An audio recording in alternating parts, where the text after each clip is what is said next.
Menertawakan dunia persilatan. Xiao Jianghu. Audiobook, novel silat. Cerita, Jin Yong. Jilid 152. Ling Huchong saling pandang sekejap dengan Ren Yingying. Mereka paham apa artinya perintah tersebut, yaitu setiap anggota Serikat Pedang Lima Gunung harus pergi ke puncak menyongsong mentari untuk menghadap kepada Ren Wuxing. Dalam hati Ling Huchong berpikir, Ketua Ren adalah ayah dari Yingying. Bagaimanapun juga ia adalah calon mertuaku. Tiada salahnya kalau aku ke sana sekarang. Karena itu, ia lantas berkata kepada Yihe dan yang lain, masih ada sebagian saudara kita yang terkurung. Hendaknya saudara Tian menjadi penunjuk jalan untuk menolong mereka keluar. Ketua Ren adalah ayah Nona Ren, rasanya beliau tidak akan menyusahkan kita. Aku dan Nona Ren akan mendahului pergi ke puncak timur sana. Setelah saudara-saudara kita berkumpul seluruhnya, hendaknya semua beramai-ramai bergabung ke sana pula. Yihe, Yiking, Yilin, dan yang lain serentak mengiyakan. Mereka lantas mengikuti Tian Bebuang pergi mencari teman-teman lain yang masih terkurung di berbagai tempat. Tiba-tiba si nenek mengomel, untuk apa aku harus mematuhi perintah si Ketua Ren itu? Baiklah, aku ingin melihat bagaimana orang bermarga Ren itu membunuhku tanpa perkara. Ling Huchong paham watak si nenek ini memang sukar diajak bicara. Seandainya ia bersedia pergi menemui Ren Wuxing, bukan tidak mungkin malah menimbulkan gara-gara. Maka, ia pun melangkah pergi dengan Ren Yingying saja setelah memberi hormat kepada Biksu Bujie dan istrinya itu. Sambil berjalan Ling Huchong bercerita, Gunung Huashan memiliki 3 puncak tertinggi, yaitu Puncak Barat, Puncak Timur, dan Puncak Selatan. Puncak Barat dan Timur adalah yang terutama. Puncak Timur memiliki sebutan Puncak Menyongsong Mentari. Ayahmu sengaja memilih Puncak Menyongsong Mentari sebagai tempat pertemuan dengan para kesatria Serikat Pedang Lima Gunung sudah tentu mempunyai maksud yang mendalam. Sepertinya kami semua diminta untuk menyongsong kedatangan ayahmu sebagai penguasa tertinggi. Sudah pasti ayahmu mendengar berita bahwa semua anggota Serikat Pedang Lima Gunung sedang berkumpul di Gunung Huashan sini, lantas ia pun datang untuk memerintahkan kami semua untuk menghadap. Ren Yingying berkata, di antara para pemimpin Serikat Pedang Lima Gunung itu, dalam sehari saja telah terbunuh 3 orang, yaitu Tuan Yu, Zuo Lengchan, dan Tuan Besar Mo. Perguruan Taishan sendiri belum jelas siapa yang menjadi ketua baru. Dengan demikian, di antara Serikat Pedang Lima Gunung hanya tinggal kau seorang saja yang menjabat ketua. Ling Huchong menjawab, selain perguruan Henshan kami, hampir semua tulang punggung Serikat Pedang Lima Gunung sudah tewas di gua belakang tebing perenungan itu. Sementara itu, murid-murid Henshan sendiri juga baru saja terkurung dalam keadaan payah. Karena itu, aku khawatir. Kau khawatir ayahku akan menumpas habis Serikat Pedang Lima Gunung kalian pada kesempatan seperti sekarang ini, sahut Ren Yingying menegas.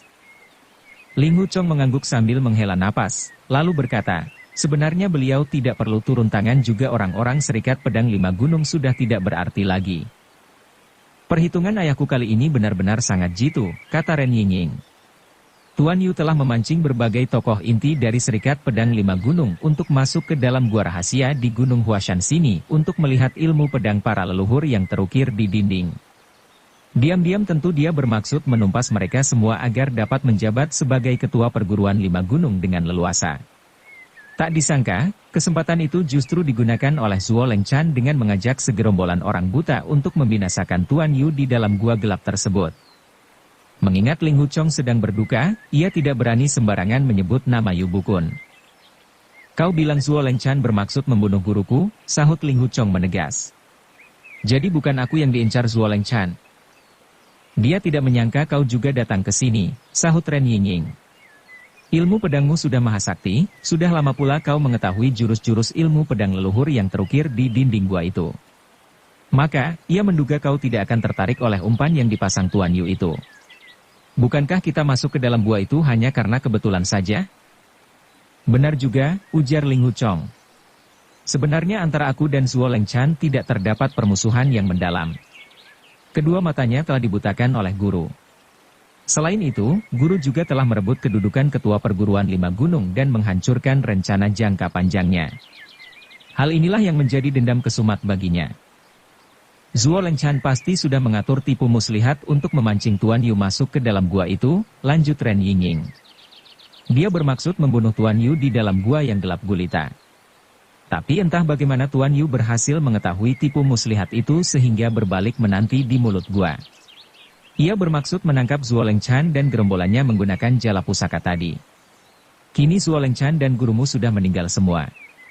Kita hanya bisa menduga-duga, sementara seluk-beluk masalah ini secara terperinci mungkin tiada seorang pun yang tahu. Ling Huchong mengangguk dengan perasaan pilu. Ren Yingying kembali berkata, sepertinya sudah sejak lama Tuan Yu merencanakan tipu muslihatnya untuk memancing kedatangan tokoh-tokoh inti Serikat Pedang Lima Gunung ke dalam gua itu. Sewaktu pertandingan di puncak Songshan tempo hari, adik kecilmu telah memainkan jurus-jurus leluhur perguruan Taishan, Hengshan, Songshan, dan Henshan untuk menghadapi para ketua dari golongan masing-masing. Sudah tentu kepandaiannya yang luar biasa itu sangat menarik perhatian banyak orang. Hanya murid-murid perguruan Henshan saja yang tidak tertarik oleh kepandaian Nona Yu karena kau sudah mengajarkan ilmu pedang leluhur yang kau peroleh dari ukiran di dinding gua tersebut kepada mereka. Sementara itu, orang-orang perguruan Hengshan, Songshan, dan Taishan tentu merasa penasaran dan berusaha mencari tahu dari mana Nona Yu dapat mempelajari ilmu pedang mereka yang lihai itu. Nah, disitulah Tuan Yu sengaja membocorkan sedikit rahasianya, lalu menentukan hari serta membuka pintu lebar-lebar gua keramat tersebut. Tentu saja para pemuka dari ketiga perguruan lantas membanjir ke sana dan berebut mendahului masuk ke dalam gua itu. Benar sekali. Kaum persilatan seperti kita ini memang mudah tertarik kepada ilmu silat, sahut Ling Huchong. Begitu mendengar di mana ada ilmu silat yang istimewa, biarpun menghadapi bahaya besar juga tetap berangkat untuk melihatnya. Apalagi kalau menyangkut ilmu silat tertinggi dari perguruan sendiri, tentu saja harus dicari sampai bertemu. Bahkan, tokoh semacam Paman Gurumo yang biasanya acuh tak acuh akhirnya juga menjadi korban tipu muslihat guruku. Ren Yingying berkata, sepertinya Tuan Yu sudah menduga perguruan Henshan kalian tidak akan datang kemari. Maka itu, dia lantas mengatur siasat lain. Dengan menaburkan obat bius, para murid Henshan dapat ditawan dan dibawa ke Huashan sini. Ling Huchong terlihat heran dan bertanya, aku tidak mengerti, mengapa guru harus bersusah payah mengangkut orang-orang Henshan kemari? Padahal perjalanan cukup jauh, dan di tengah jalan bisa saja terjadi perlawanan. Kalau dia langsung membunuh orang-orang kami di Gunung Henshan bukankah jauh lebih mudah? Setelah diam sejenak, ia kembali berkata, aku paham sekarang. Kalau murid-murid Henshan dibunuh habis, ini berarti perguruan Lima Gunung akan menjadi pincang. Padahal, guru ingin menjadi ketua perguruan Lima Gunung secara sempurna. Tanpa perguruan Henshan berarti jabatannya itu tidak sesuai lagi dengan namanya. Sudah tentu demikian, ujar Ren Yingying. Tapi yang kau katakan itu hanyalah satu alasan saja. Aku rasa masih ada satu alasan lain yang lebih besar. Apa itu? Ling Huchong bertanya. Yang paling baik baginya adalah bisa menangkapmu hidup-hidup, tutur Ren Yingying. Dengan mengangkut semua murid perguruan Henshan kemari, ia bermaksud memaksamu untuk datang pula dan menyerahkan sesuatu yang ia butuhkan. Nah, sesuatu itu sebenarnya ada di tanganku. Oh ya, aku tahu, seru Ling Huchong sambil menepuk paha. Yang diinginkan guruku adalah obat penawar pil pembusuk otak. Setelah Tuan Yu menelan pil itu, dengan sendirinya dia menjadi tidak tentram siang dan malam, ujar Ren Yingying. Bagaimanapun juga dia berusaha hendak memusnahkan racun yang mengeram di dalam tubuhnya itu. Dia tahu, hanya melalui dirimu barulah obat penawar itu dapat diperoleh. Benar, jawab Ling Huchong. Itu karena dia tahu kalau aku ini jantung hatimu. Hanya diriku saja yang dapat membuatmu rela menyerahkan obat penawar itu kepadanya. Ren Yingying menukas, dasar tidak tahu malu, memuji diri sendiri. Kalau dia sampai menangkapmu dan memaksaku menyerahkan obat penawar itu kepadanya, maka aku tidak sudi untuk melakukannya. Obat penawar tersebut bagaikan harta karun tak ternilai bagi agama kami. Ling Huchong tersenyum dan menjawab, pepatah mengatakan, memang sulit menemukan harta karun tak ternilai, tapi jauh lebih sulit menemukan kekasih sejati. Ren Yingying menunduk dengan wajah bersemu merah. Dalam hati ia mengakui kebenaran pepatah tersebut. Akhirnya, mereka berdua sampai di sebuah jalan setapak yang menanjak terjal. Jalan ini sangat kecil sehingga tidak bisa dilalui secara berdampingan. Kau berjalan di depan, kata Ren Yingying. Lebih baik kau saja yang berjalan di depan. Bila kau jatuh terperosok tentu akan segera kupeluk, ujar Ling Huchong. Tidak, kau saja yang berjalan di depan, juga tidak boleh menoleh ke belakang. Apa yang diperintahkan nenek harus selalu kau patuhi, kata Ren Yingying dengan tertawa. Baiklah, aku akan berjalan lebih dulu, jawab Ling Huchong. Tapi kalau aku sampai jatuh terperosok, maka kau harus memeluk diriku. Tidak, sahut Ren Yingying dengan cepat.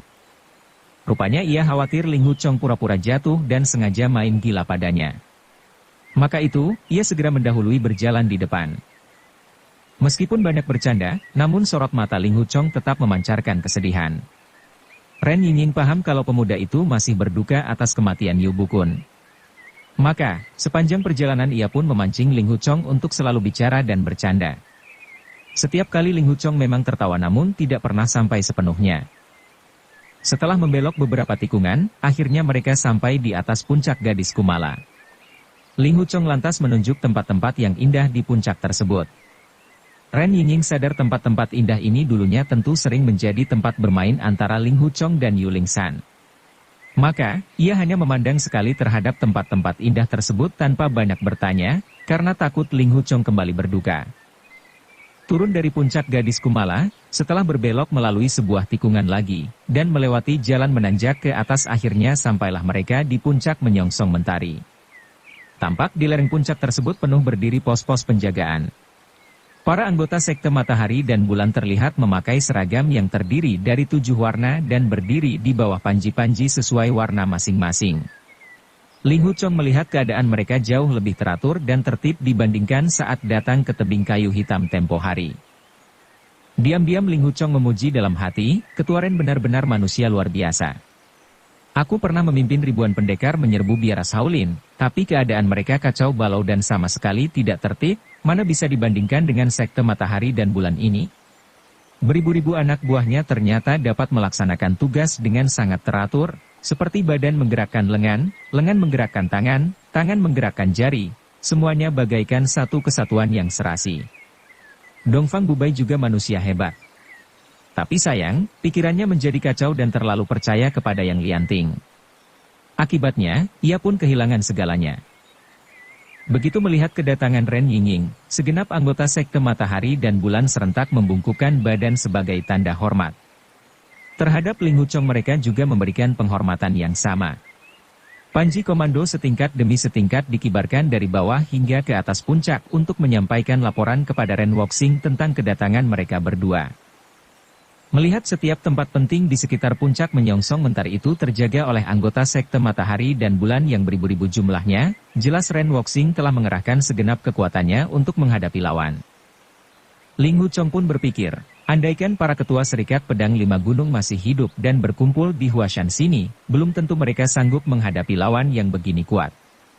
Jangankan melawan, untuk bertahan saja rasanya tidak mampu. Apalagi sekarang keadaan sudah berantakan, kekuatan kelima perguruan sudah mendekati nol. Semuanya kini terserah kepada takdir dan tinggal menerima nasib. Apabila Ren Wuxing hendak membunuh habis orang-orang Serikat Pedang Lima Gunung, tidak mungkin aku berdiam diri. Biarlah aku mati bersama murid-murid Henshan di puncak Huashan ini. Meskipun Ling Huchong cukup pintar dan cerdik, namun ia tidak biasa bermain siasat, juga tidak berbakat memimpin pekerjaan besar dan menghadapi kejadian luar biasa. Kini menghadapi kehancuran perguruan Henshan secara total, ia merasa tidak punya akal untuk menyelamatkannya. Biarlah segala sesuatu terserah keadaan, menyerah kepada nasib saja. Terpikir pula olehnya bahwa Ren Yingying mempunyai hubungan darah dengan Ren Wuxing. Tentu si Nona akan bingung dan akhirnya memilih tidak membela pihak manapun. Sudah pasti ia tidak akan membantu pihak Henshan dan memusuhi ayahnya sendiri. Maka itu, ia lantas menenangkan pikiran. Segenap anggota Sekte Matahari dan Bulan yang bersiaga menghunus senjata di sepanjang jalan itu dianggapnya sepi. Ia tetap bercanda dengan Ren Yingying atau membicarakan keindahan alam pegunungan Huashan yang mereka lalui itu. Sebaliknya, pikiran Ren Yingying menjadi kusut dan sedih. Ia tidak dapat bersikap acuh tak acuh seperti Ling Huchong. Di sepanjang jalan ia justru memeras otak mencari akal bagaimana membantu sang kekasih. Kakak Chong benar-benar tidak kenal takut. Sekalipun langit runtuh juga ia masih bisa bercanda. Keadaan sudah sedemikian gawat. Ayah datang kemari dengan segenap kekuatan, tentu bukan dengan tujuan yang baik. Aku tidak tahu harus bagaimana. Terpaksa yang paling baik adalah menunggu dan melihat serta berbuat menurut keadaan nanti. Mungkin saja ada jalan tengah yang baik bagi kedua pihak, demikian pikirnya. Keduanya terus mendaki puncak tersebut. Setibanya di atas, mendadak terompet berbunyi disertai suara petasan, menyusul kemudian bergema pula suara genderang dan tetabuhan lainnya, bagaikan sebuah upacara menyambut kedatangan tamu agung. Hehe, bapak mertua menyambut kedatangan menantu tersayang, kata Ling Huchong dengan suara perlahan sambil tertawa. Ren Yingying melotot kepadanya. Dalam hati ia merasa sedih bercampur kesal terhadap sikap Ling Huchong yang acuh tak acuh itu. Pada saat genting seperti ini masih sempat bercanda segala, pikirnya. Tiba-tiba terdengar suara tertawa seseorang, lalu ia berseru dengan lantang, "Nona besar, adik Ling Hu, kalian sudah ditunggu sekian lama oleh ketua Ren." Rupanya yang menyapa itu seorang tua jangkung berjubah ungu dengan wajah berseri-seri. Ia tidak lain adalah Siang Wentian. Ling Huchong menjawab dengan gembira, "Hei, kakak Siang, apa kau baik-baik saja? Sungguh aku sangat rindu padamu. Di tebing kayu hitam aku sering mendengar keharuman namamu di dunia persilatan. Sungguh aku ikut gembira dan mengangkat cawan sebagai pujianku untukmu. Selama ini entah sudah berapa banyak guci arak yang kuhabiskan demi merayakan kejayaanmu," kata Siang Wentian dengan tertawa. Mari, kita harus lekas-lekas menghadap ketua."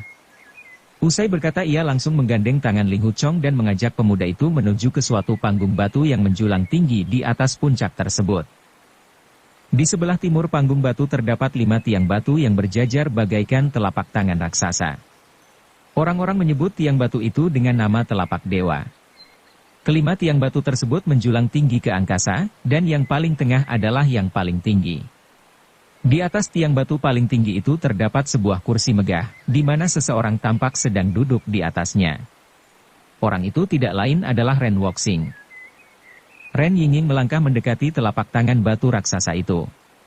Sambil menengadah ia menyapa, "Ayah."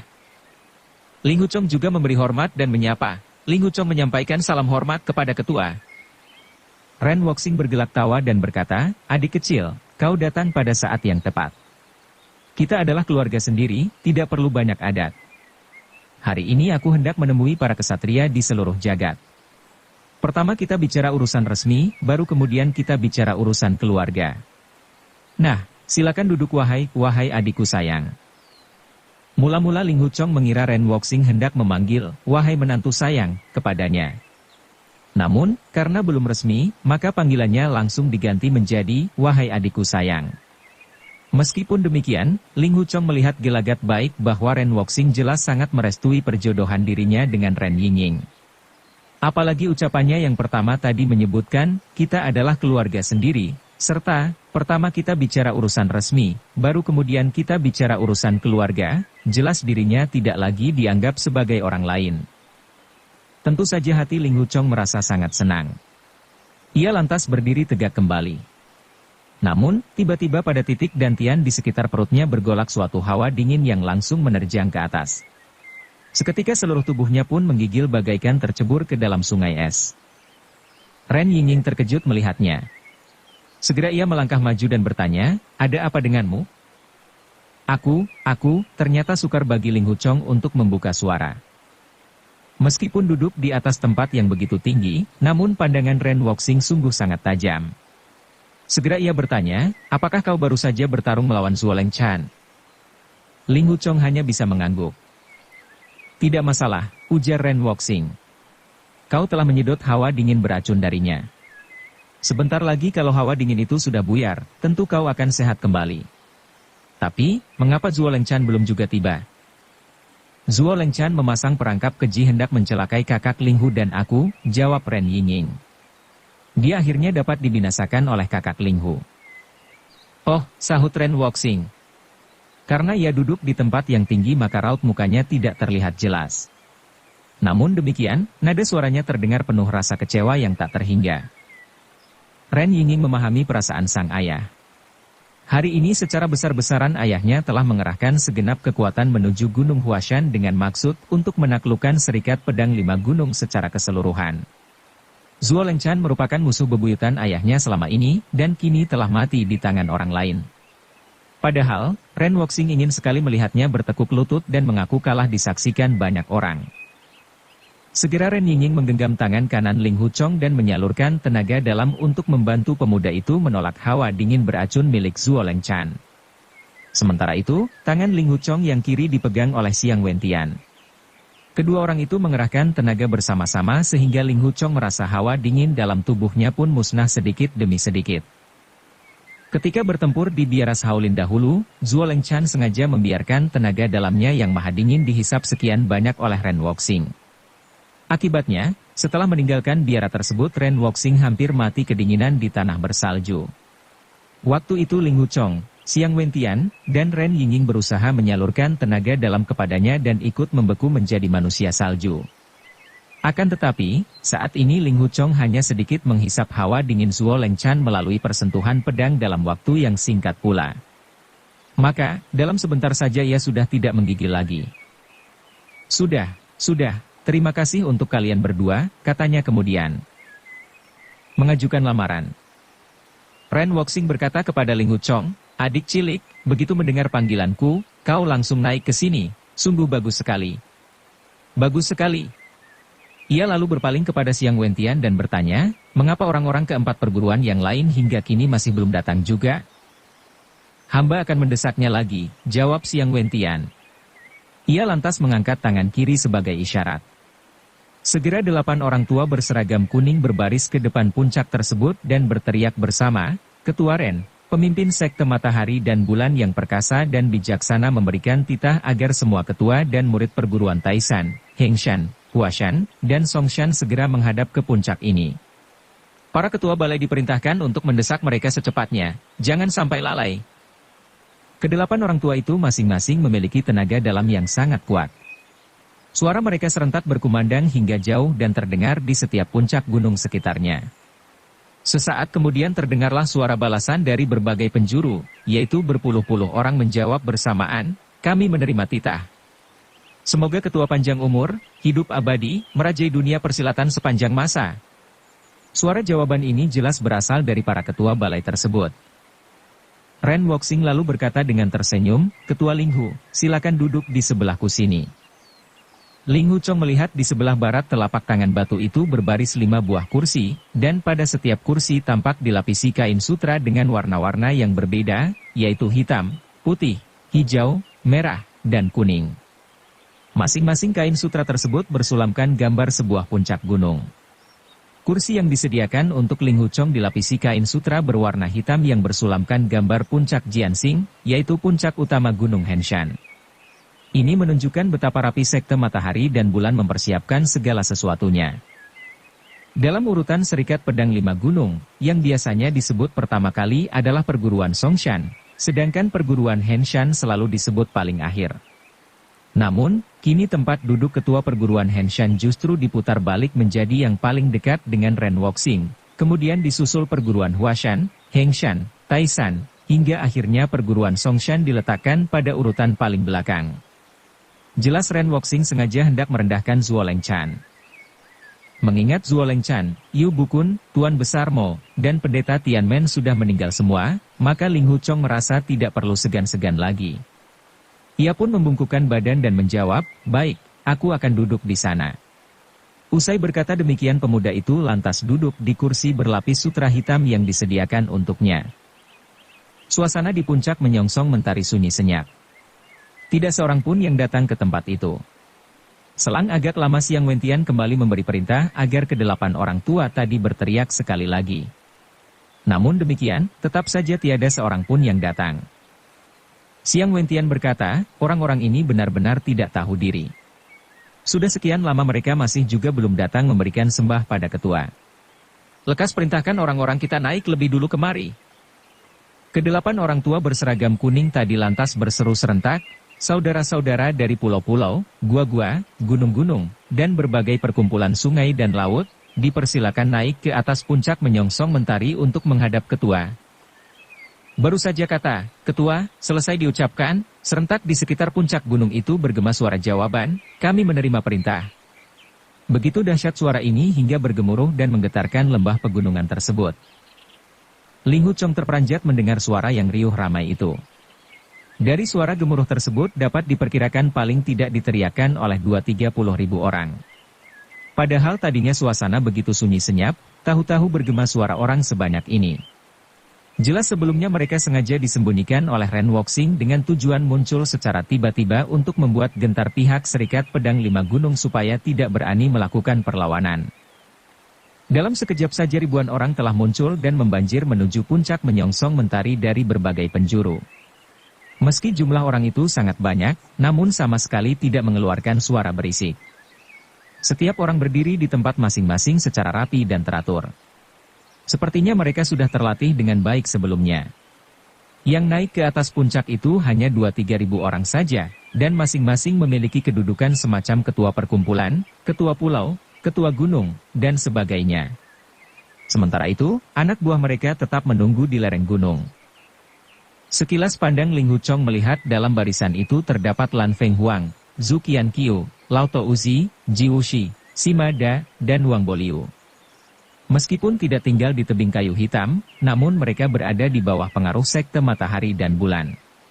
Sewaktu Ling Hu Chong memimpin para jagoan silat golongan hitam menyerbu biara Shaolin waktu itu, orang-orang ini ikut mengambil bagian, bahkan menjadi orang-orang penting yang ikut mengatur siasat. Begitu melihat Ling Hu Chong duduk di kursi kehormatan, orang-orang itu memandang sekilas dengan sedikit tersenyum. Sedikit pun mereka tidak berani bersuara, apalagi menyapa. Xiang Wentian lantas mengangkat tangan kanan dan menggambar setengah lingkaran di udara. Serentak beribu-ribu orang itu pun berlutut dan berteriak, hamba sekalian menyampaikan sembah bakti kepada Ketua Ren, pemimpin sekte matahari dan bulan, sang juru selamat yang maha bijaksana. Semoga Ketua Suci panjang umur, hidup abadi, merajai dunia persilatan selamanya. Orang-orang ini masing-masing memiliki kepandaian yang tinggi, sehingga teriakan mereka pun disertai tenaga dalam pula. Teriakan satu orang saja bagaikan teriakan 10 manusia biasa. Begitu mereka mengucapkan, semoga ketua panjang umur dan seterusnya, serentak anak buah masing-masing yang tersebar di segenap penjuru ikut berteriak.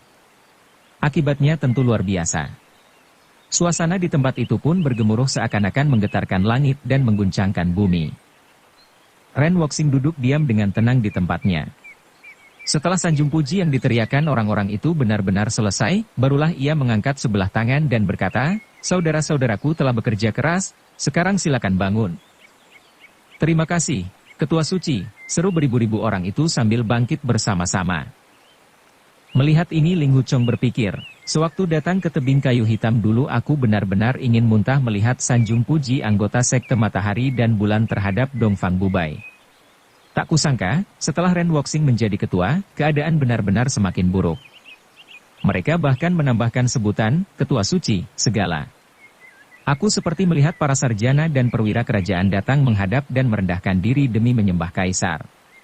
Aku hanyalah seorang pendekar biasa.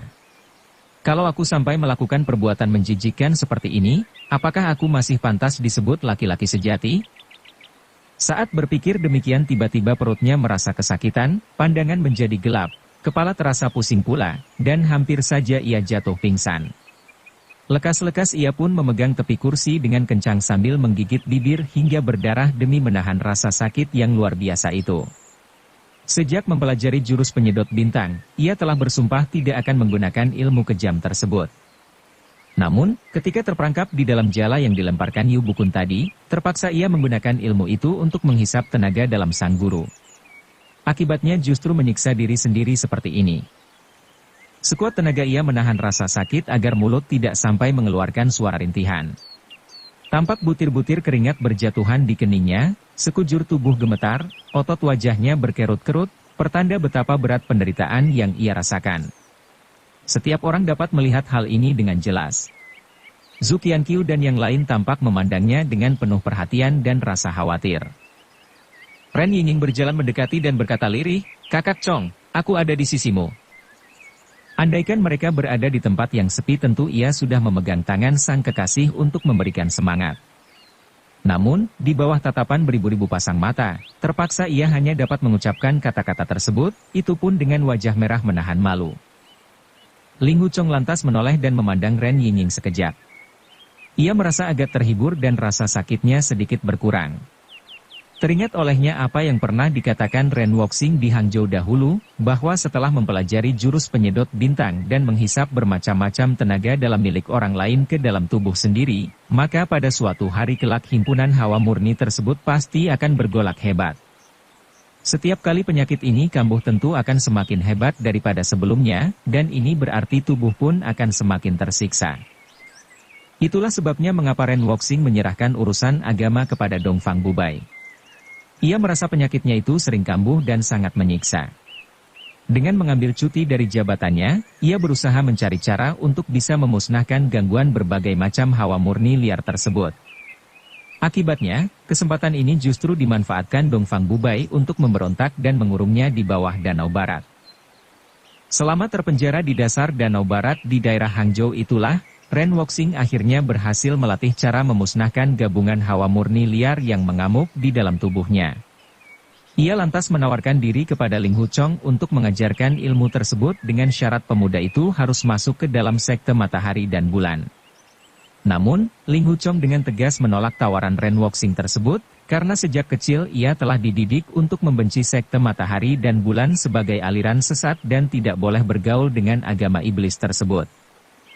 Seiring berjalannya waktu, Ling Huchong menyaksikan sendiri bagaimana Zuo Lengchan dan Yu Bukun yang selama ini menamakan diri sebagai guru besar dari aliran lurus bersih, namun perbuatan mereka ternyata jauh lebih culas dan keji daripada orang-orang aliran sesat. Kini baginya, perbedaan antara golongan hitam dan golongan putih menjadi rancu dan tidak jelas lagi. Terkadang timbul pula pikiran dalam benaknya, andaikan Ren Wuxing kembali mengharuskannya masuk agama sebagai syarat untuk menikahi Ren Yingying, tentu ajakan tersebut akan diterimanya tanpa membantah. Dasar watak Ling Huchong memang suka apa adanya, segala macam persoalan tidak pernah dianggapnya sungguh-sungguh. Baginya apakah harus masuk agama atau tidak sama, sekali bukan persoalan penting. Namun, tempo hari sewaktu ia menyaksikan secara langsung bagaimana para anggota sekte iblis menjilat dan memuja Dongfang Bubai dan kemudian Ren Wuxing secara berlebihan. Seketika timbul rasa muak di dalam hatinya. Sebagai seorang bebas merdeka, ia sama sekali tidak sudi diperbudak dan mengucapkan sanjung puji dengan merendahkan diri seperti pengemis. Hari ini, ia pun melihat betapa Ren Wuxing mengagungkan diri sendiri. Lagatnya jauh lebih hebat dan berkuasa daripada seorang kaisar maharaja. Padahal, dulu ia sangat menderita sewaktu terkurung di dasar Danau Barat. Kini setelah berkuasa, ia memperlakukan segenap kaum kesatria dunia persilatan dengan sedemikian hina, sedemikian rendahnya, seolah-olah mereka bukan manusia. Ketika Ling Huchong larut dalam lamunannya, tiba-tiba ia mendengar suara seseorang berseru, "Lapor kepada Ketua Suci, murid-murid perguruan Henshan telah tiba." Ling Huchong terkejut seketika. Ia melihat Yihe, Yiking, Yilin, dan yang lain bahu-membahu naik ke atas puncak tersebut. Biksu Bujie dan istrinya, serta Tian Boguang juga ikut di belakang mereka. Segera seorang tetua sekte matahari dan bulan berseru, "Kawan-kawan sekalian, silakan memberi hormat kepada Ketua Suci." Yang bicara ini tidak lain adalah Bao Dacu. Melihat Ling Huchong juga ada di sana, Yiking dan yang lain sadar bahwa Ren Wuxing adalah calon mertua ketua mereka itu. Meskipun mereka berpikir bahwa golongan hitam dan putih tidak seharusnya berdampingan, namun demi menghargai sang ketua, tiada salahnya sebagai kaum muda memberi hormat kepada angkatan tua. Maka, Yiking pun memimpin saudara-saudaranya berjalan mendekati telapak tangan batu raksasa tersebut, lantas membungkukkan tubuh dan berkata, "Kami dari perguruan Henshan memberi salam hormat kepada Ketua Ren." Berlutut dan menyembah, bentak Bao Dacu. "Kaum biarawati seperti kami hanya menyembah kepada Sang Buddha, menyembah kepada Bodhisatwa, dan menyembah kepada Guru," sahut Yiking lantang. "Kami sama sekali tidak menyembah manusia biasa." "Ketua Suci bukan manusia biasa," seru Bao Dacu. "Beliau seorang nabi, seorang dewa, seorang Buddha, seorang Bodhisatwa." Yiking lantas berpaling ke arah Ling Huchong. Tampak pemuda itu menggeleng kepala. Maka, Yiking pun kembali berkata lantang, "Kalau mau bunuh silakan bunuh saja kami semua. Yang pasti murid-murid perguruan Henshan tidak menyembah manusia biasa." Ucapan bagus, seru Biksu Bujie sambil bergelak tawa. Siang Wentian langsung membentak gusar, Kau berasal dari perguruan mana? Untuk apa kau datang kemari? Rupanya Xiang Wentian melihat adanya bibit keributan karena murid-murid perguruan Henshan tidak mau menyembah kepada Ren Wuxing. Apabila orang-orang Henshan ini sampai diperlakukan kasar, tentu rasanya tidak enak kepada Ling Huchong. Oleh karena itu, ia sengaja membentak Biksu Bujie untuk mengalihkan perhatian Ren Wuxing sehingga melupakan sikap membantah murid-murid Henshan tadi. Bujie pun menjawab dengan tertawa, aku seorang biksu liar, tidak diterima biara besar, tidak diterima biara kecil. Maka itu, aku tidak memiliki aliran atau perguruan yang jelas. Hanya saja, aku mendengar di Gunung Huashan ini sedang berkumpul banyak orang. Kedatanganku kemari hanya untuk melihat keramaian. Pertemuan ini hanya untuk dihadiri orang-orang sekte Matahari dan Bulan dan Serikat Pedang Lima Gunung. Orang luar tidak boleh ikut mengacau di sini. Lekas kau segera turun gunung saja, kata Xiang Wentian. Ucapannya ini boleh dikata sudah cukup sopan demi untuk menjaga perasaan Ling Huchong. Ia sadar kedatangan Biksu Bujie adalah bersama dengan orang-orang perguruan Henshan, tentu sedikit banyak memiliki hubungan baik dengan mereka. Maka, ia pun tidak mau mempersulit biksu besar tersebut. Tak disangka Bujie malah menjawab, Gunung Huashan ini bukan milik sekte iblis kalian. Aku mau datang ke sini, peduli apa dengan kalian? Kecuali orang-orang perguruan Henshan, tidak seorang pun berhak mengusir aku. Istilah, sekte iblis, merupakan nama ejekan bagi sekte Matahari dan Bulan.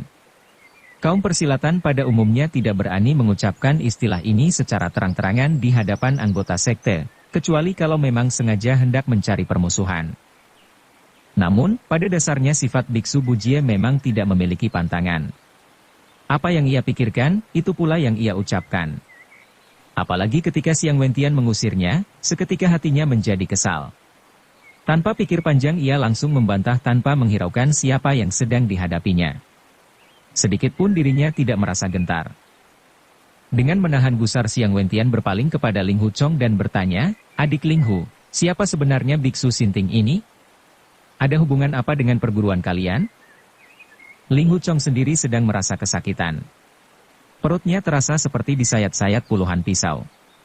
Dengan suara terputus-putus ia menjawab, Biksu Bujie, biksu besar ini. Bersambung ke jilid 153.